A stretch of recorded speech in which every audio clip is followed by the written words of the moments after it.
Hi everyone, it's Talk to Me Tuesday, actually on a Tuesday. It is the 16th of February. I have no idea what number video this is. I've given up on that. Probably around 40 something.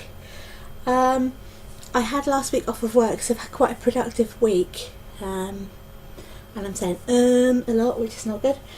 But I want now I know I'm saying it, it's annoying me. I wanted to show you a few things that I have been making this week. One of which is I wanted to show you this. It doesn't look like much. It's 3 lines on a piece of cloth. But these are the first 3 lines that my son has sewn on my sewing machine. He's 6. And I wanted to teach him. It's very hard because my 4-year-old wants to know as well. And she's not quite as able to understand the concept of do not put your fingers near the needle. I think Vanda was saying, Vanda Chat was saying earlier that she'd had her 2-year-old niece who wanted to put her hands in it. That's what my 4-year-old's like. She's very like, oh, what would happen if I did this? As her hand goes into the sewing machine. So my son is very keen to learn to sew with me. He wants to make a teddy bear for his cousin Aurora, or as my kids call her, Princess Aurora. So we're going to be working on a teddy bear, but I need to get some teddy bear furry fabric for that, so that's what we're going to be working on. But yeah, those were his first straight lines, so I'm really excited to have those here. I also finished 10. I changed the 10 for some reason. I didn't copy across on the pattern, so I just wrote 10 and then stitched it, but that's 10, which I love that pattern, so that's ready to go in my Doctor Who box. I have also been playing around with my embroidery machine. I have a Brother embroidery machine. It's got a very small hoop. It's only got a 5x5 hoop. It's this big, so it's not a huge hoop, but I've been playing around with it this week to try and get more use out of it, because I bought it a year ago and it wasn't cheap. It was very expensive, and I've probably used it. I've used it a little bit. I used it to that Christmas to do lots of pillows for people with embroidery on them, and stockings and all sorts of different bits and pieces. And then it kind of went quiet, and I didn't really want to take on lots of orders for those things again last year. So I didn't take any orders, but I have used it in between for various things, for my kids. Or I wanted to use it for my Harry Potter quilt, but I pieced my paper piecing patterns first, and then I tried to embroider them with the machine on afterwards, and it was just awful. It didn't work. I couldn't get it to line up. It just didn't look right, so I gave up that idea in the end. But I have been playing with it this week, and I've stitched out this key. It's actually a steampunk design from Urban Threads. If any of you've got a embroidery machine, Urban Threads have just got the most fantastic patterns, and they're all quite Harry Pottery. They're steampunky, gothic-y kind of thing. So I kind of thought this looked a little bit like the Flying Keys. If I stitch it out in silver, I think it'd look a little bit like the Flying Keys from book 1. So yeah, I just really love that. It's just such a gorgeous pattern. If you could see it up close, the detail in it is just amazing. So I stitched that out. And the other thing I stitched out, we're going to Harry Potter World in March. I might have mentioned it once or twice. It's Harry Potter Studio Tour, and I wanted to make some things for us to wear because I'm fairly sad like that. So I got these plain white t-shirts for my kids, and I embroidered this. Oh, where is it? There it is. It's a Gryffindor crest that I managed to find the pattern for. And then I also used some of the Harry Potter fabric and just put a little strip of Harry Potter fabric around the edge. So that's for my son, because I think that's probably what I'm going to be able to get him to wear. For my daughter, I'm going to do her a t-shirt. It's not going to have the fabric around the bottom, and I'll show you why in a second. And I think I'm going to put the golden snitch on it, because I've also got that pattern. But I made her, from the wonderful fabric that Ravi sent me, I made my daughter this little skirt with Harry Potter on it and all of his friends. And she looks absolutely adorable in it, so she's going to look very cute on the day. It's a little bit long for her, but she quite likes it that length. And she can also wear it over leggings, so she's going to have that and a white t-shirt with a snitch on it. I'm also planning to do t-shirts for myself and my husband, so he wants a t-shirt that has some sort of muggle thing on it, because he feels he's a muggle in my Harry Potter world. So any suggestions for quotes or funny things that you've seen on the internet that are to do with muggles, please put them in my comment section so I can embroider him a t-shirt. And the thing I made for myself is I made a Harry Potter handbag. I've wanted to make a proper handbag for a long time, and I've done a few. I've done lots of grocery bags and things like that, but I've never made a proper handbag.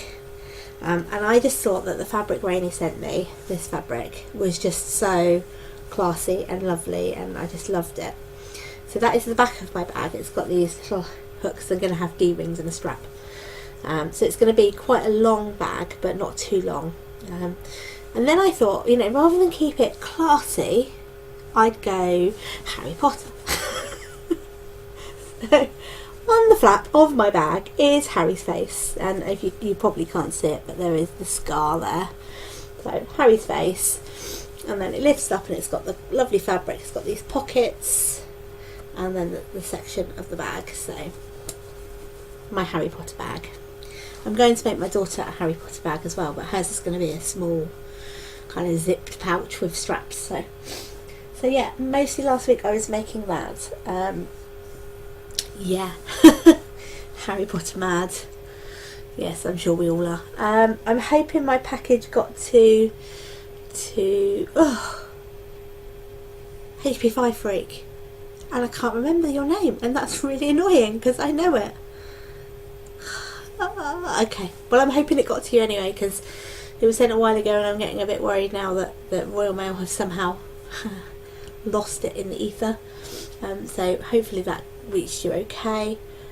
I think that's it. I've had a bit of a tidy of my sewing room, which you probably can't see, but I used to have, where my camera is here, there's a piece of worktop and some cupboards, and I used to have my cutting board on top of the worktop. The problem was that my cutting board is really huge and it didn't quite fit on the worktop without sticking out the side.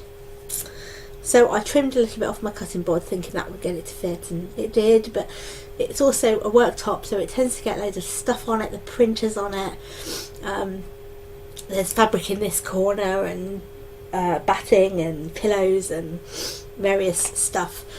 And so I had this epiphany today that I wanted to move my cutting board off of here to just give myself a bit more workable space. So I have now moved it, and I have this table at the back here, which you can see my cutting board in the edge. And it's just a wooden table with legs that my cutting board fits on top of nicely, and it means I can actually use my cutting board for cutting rather than for storing stuff. Although there is stuff on it, so just ignore that. And then I've got my sewing surface. This is my ironing pad here behind me. And then on top of my desk, oh sorry, I'm really snotty, I've got my embroidery machine and my sewing machine. And oh, let me give you a bit of a wiggle. You might feel a bit seasick at this point, and I'm really sorry. This is my desk, my ironing pad. This is my embroidery machine, my sewing machine. Then I've got kind of this area. This is not normally here. This is my embroidery machine bits and pieces. They go in some drawers down here, but I've got this paper box with all bits and pieces in it. And then if I spin you around, there's the printer with my Doctor Who Lego on top. Ooh, camera, lights. That is my big pile of stuff. There. And then I'll keep going. I've got this drawer unit here, which is half painted, but I need to finish off because I've never got round to it. Some Doctor Who stuff up there, including colouring book and TARDIS. And then now there's this unit here. And just underneath there, that's my spare sewing machine, which, let me just turn you around so you can see me again. Yes, my spare sewing machine, which I cleverly took apart, thinking I'll give it a bit of a service. Tried to put it back together, put it all back together, one screw left over. not good. So I need to get that properly serviced. Oh, you can see all my grey hair now. Ooh. Anyway, I hope I didn't make you too seasick during that little sweep around my room. Oh, the last thing I wanted to show you is here. It's school holidays this week, and my 6-year-old drew me a picture of Harry Potter. I'm prompted. This is his Harry Potter. You probably can't see it very well. Let me see if I can put it behind it. So it's Harry with his glasses and his robe, and there's his wand, and he wrote Harry Potter. Bless him. He spelled Harry correctly because that's his name, so that's good. And Potter correctly as well. Bless him. All by himself. Just came up to me and went, I drew you a picture of Harry Potter, Mum. Love him. Love that kid. Anyway, that's it for me. I hope everybody has a wonderfully crafty week, and I will see you all next week. Well, hopefully I will have some more crafty to show you, including my daughter's t-shirt, and I don't know, some other bits and pieces. I have said to a lot of people that I want to make a steampunk doll, and so I've got a doll pattern that I use, which is a slightly different one to the one I normally use. So watch this space for my steampunk doll. I will see you all next week. Bye.